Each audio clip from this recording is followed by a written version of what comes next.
Samantala, kumuha naman tayo na update sa COMELEC. Naroon na kasama natin si Rhea Santos. Rhea. Yes, Igan, 31 out of 165 COCs na po ang nakakanvas as of last night. At inaasahang alas 8 ngayong umaga ay magre-resume na naman ang canvassing ng National Board of Canvassers dito po sa PICC. At kaugnay nga po ng bilis ng pag-canvas ng mga botong dumadating o mga COCs na mga dumadating. Makausap po natin COMELEC spokesperson James Jimenez. Good morning. Good morning. Alright. Kailan po natin inaasahang lahat ng COCs, we have 165 COCs, Yeah. no? Lahat ng COCs ay accounted na at makakanvas po ng ating NBOC? Well, because of the pace, sa bilis nung canvassing natin, we're hoping that within a couple more days, makuha na natin lahat yan. For the most part, nandito na yung mga electronic transmission nila. I think, if I'm not mistaken, we're almost around 97% complete na ng transmission. But yung para dun sa canvas, for the canvas itself, we have to pass through the layers kasi. No? We have a ladderized canvassing system, which means that even though we have the election returns, we have to wait for the actual certificate of canvass coming in electronically from the various levels, no? Yes. Municipal, provincial, etc.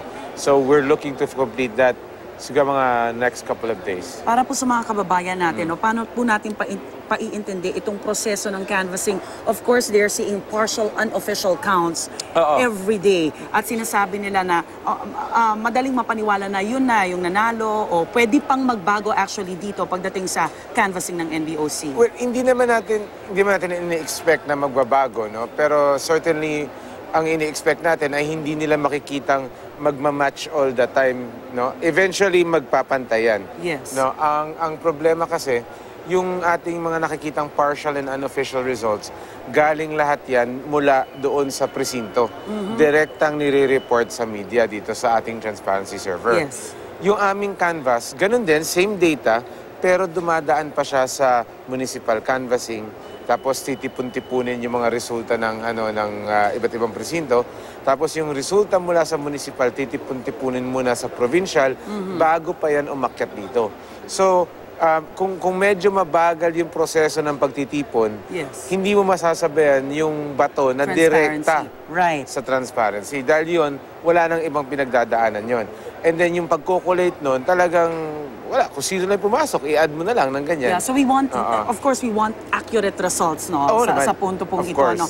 But doon sa mga medyo mainit na mga pinaglalabanan, of course, ang ating NBOC, we're talking about yung mga Senate seats and Yes. party list groups. Apo. Ang Special Board of Canvassers na Kongreso at Senado, May 23 pa po yan, no? Oo. Pero makikita natin kasi dikit ang laban ng VP. Of course, yung sa Senate, yung 12 and 13, yan din yung mga binabantayan.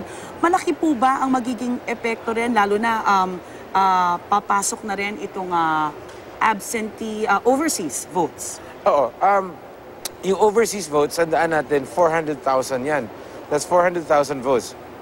Yung mga nakikita nating margins ngayon, medyo maliliit. No? Some of them are routinely below 200,000. Yes. So definitely magbabago pa yan. No? Hindi sila dapat mag-assume na just because may early lead, yung early lead na yon will be maintained.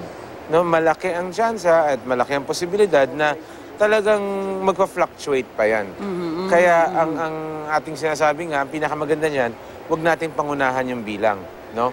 Particular, huwag natin pangunahan yung canvas dito nangyayari sa PICC at yung canvas na gagawin ng Kongreso. Right. Kasi ang sa pagkakala ko, medyo mainit sa mata yung mga matataas na races, di ba? Pero yung kahit na hanggang senador, like you said, yung 12, 13, standing, ganyan. Makikita din natin yan. Relax lang tayo dahil sa ngayon pa lang, mas mabilis na tayo kaysa sa mga nakaraan. No? So, patuloy naman yung trabaho namin dito, yung mga commissioner natin, yung kanilang pace na siniset, very grueling. So, sana magkaroon tayo ng konting patience na lang. Malapit na po tayo matapos. Sa tingin niyo ho ba, bago ho matapos ang linggong ito, maipoproklama na natin yung 12 senators at mga party list? Yan po ang tinatrabaho namin. Yan ang gusto namin. Kahit kami, gusto na namin matapos to, di ba? But also, syempre, para din sa ikabubuti ng buong bayan, the sooner we get this done, the better for everyone. Alright.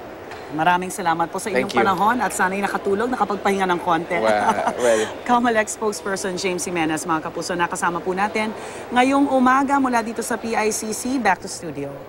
Maraming salamat, Rhea.